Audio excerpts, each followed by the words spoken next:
for tuning in. Well, last night I spent almost 3 hours watching my very favourite Western. See, I bought this from Amazon. It was about fucking 4 weeks ago or something. You know, it was supposed to be 2 days priority. You know, it cost me an extra fucking fiver. And it was like, a week later, where's my DVD? Where's my DVD? So, I checked my fucking orders. Wasn't there. So, I bought it again. Fucking 2 weeks later, where's my DVD? Where's my DVD? So I emailed Amazon, didn't I? You know what they said? They said, oh, well, you haven't proceeded to checkout. What a fucking dickhead I am. Anyway, I got it within 2 days in the end when I did it properly. But there was like a clause on that, because I was getting it special delivery and all that. You had to sign up for this thing, and I pressed cancel, and it just fucked my order up, didn't it? The fucking bastards. Anyway, I got it. Blu-ray. It's actually got the restored version and the theatrical version. I've watched both of them, and I can't see 1 ounce of fucking difference. So what's the fucking point? Once Upon a Time in the West. Yep. Brilliant. Starring Claudia Cardinale, Henry Fonda, Jason Robards, and Charles Bronson. Most of which are fucking dead now. I mean, Claudia Cardinale, whatever you fucking call her, she's a really pretty woman in that. She's in her 40s in this. This is 1968. Anyway, I'll read the synopsis on the back. Very, very, very, very extremely small print. Sergio Leone's monumental picture, here in its original form, ranks among his most admired achievements. In the dying days of the Old West, a struggle to control water in a dusty desert town embroils 3 hard-bitten gunmen in an epic clash of greed, honour and revenge. Henry Fonda stars in his most sinister role as Frank. Surprise, surprise, a baddie called Frank. A hired killer who ruthlessly slays an entire family. Jason Robards plays Cheyenne, an infamous bandit framed for the slaughter, and Charles Bronson is the Man, a mysterious loner determined to exact vengeance for a grudge he refuses to divulge. An influence on countless directors, Leone's masterpiece is considered among the greatest westerns ever made, and I'm inclined to agree with that. It's fucking brilliant, right? I mean, the opening credits go on for about fucking 10 minutes, and these 3 blokes, Charles Bronson, the Man, he wants to meet Frank. You don't know why he wants to meet him until the very end, and you don't know why he keeps playing a harmonica until the very end. It all comes together. So Frank can't be bothered. He doesn't deal with business personally anymore. He's always sending his henchmen to fucking sort things out for him. Anyway, he says, "No, Frank?" "No, Frank sent us." Charles Bronson. "Did you bring a horse for me?" "Well, looks like we're short of 1 horse." Charles Bronson. "You brought too many." Some classic lines in this. Brilliant. I mean, Sergio Leone's films, very typical of his films. Facial close-ups, ugly fucking bastards covered in grime and dust and dirt, and they've all got gleaming white teeth. Was Colgate fucking around in them days, like? As usual, Ennio Morricone does the brilliant score. Very sinister kind of score, and very beautiful in parts as well. And basically, this stereotypical Irish family, they've all got red hair, right? One of them's called Patrick, one of them's called Maureen, one of them's called Timmy, and the dad is called Brent McBain.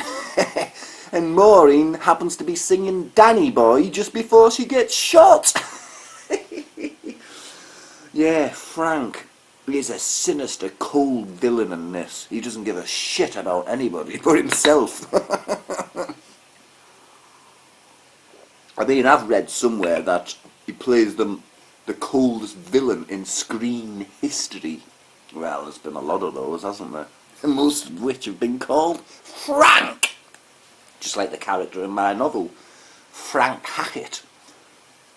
But no one has any surnames in this film except the McBains and Mr. Morton. Brilliant film, some other good lines in it as well. You should learn to... what was it? You should learn to live as if you didn't exist. And when Frank gets back from killing his entire family, Mr. Morton says to him, "Was it necessary that you kill them all? You're only supposed to scare them." And Frank just calmly says, "People scare better when they're dying." Doesn't care. And now we've got the woman to contend with. She's just turned up. Frank says, "Well, didn't expect that. Things like that happen in business." Business? He just killed the fucking family. See, Frank's hired by Mr. Morton.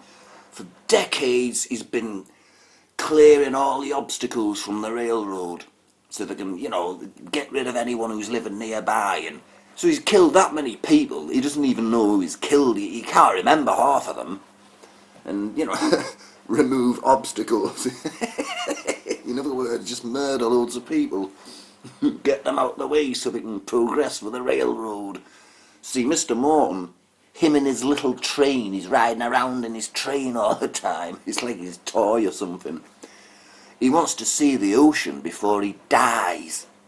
And he's progressively getting nearer, but he's not going to make it. He's a cripple, he can hardly stand up. I can crush you like a wormy apple. And Frank's always fucking spitting. It's like chewing tobacco and... What we're going to do with this one, Frank? Now that you called me by name.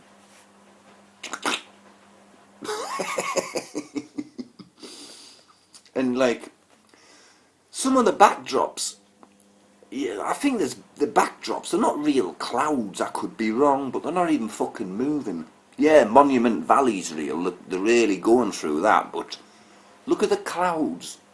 I mean, with me having it on Blu-ray, the clarity is so fucking... I've noticed things in this I've never even seen before.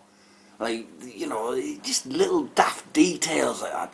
'Cause I'm only used to seeing a crappy version I recorded off the TV years ago on a crap fucking screen.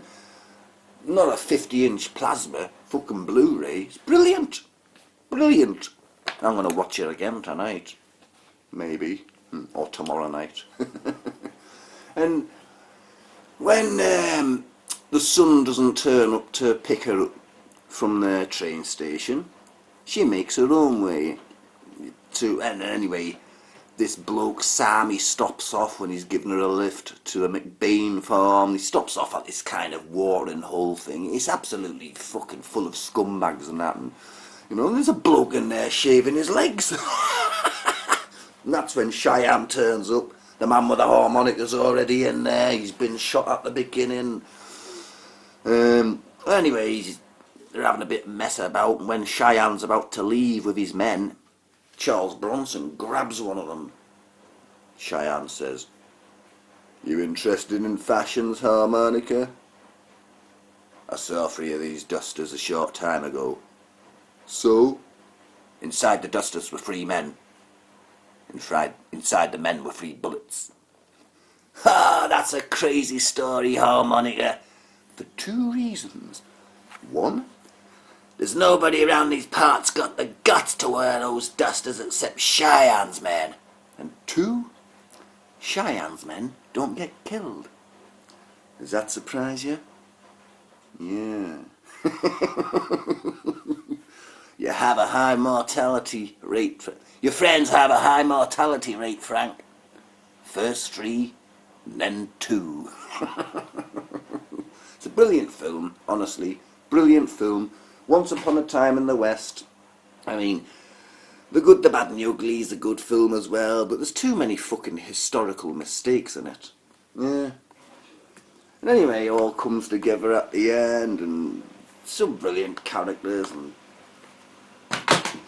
so check it out, because it's fucking brilliant. I mean, it's a full 12 minutes before anything actually happens. It's a full 20 minutes before any sort of story starts coming together. But don't let that put you off, because it's certainly not fucking boring. It's more atmospheric than anything. When Jill's in a farmhouse all by herself because a future family's been murdered by Frank.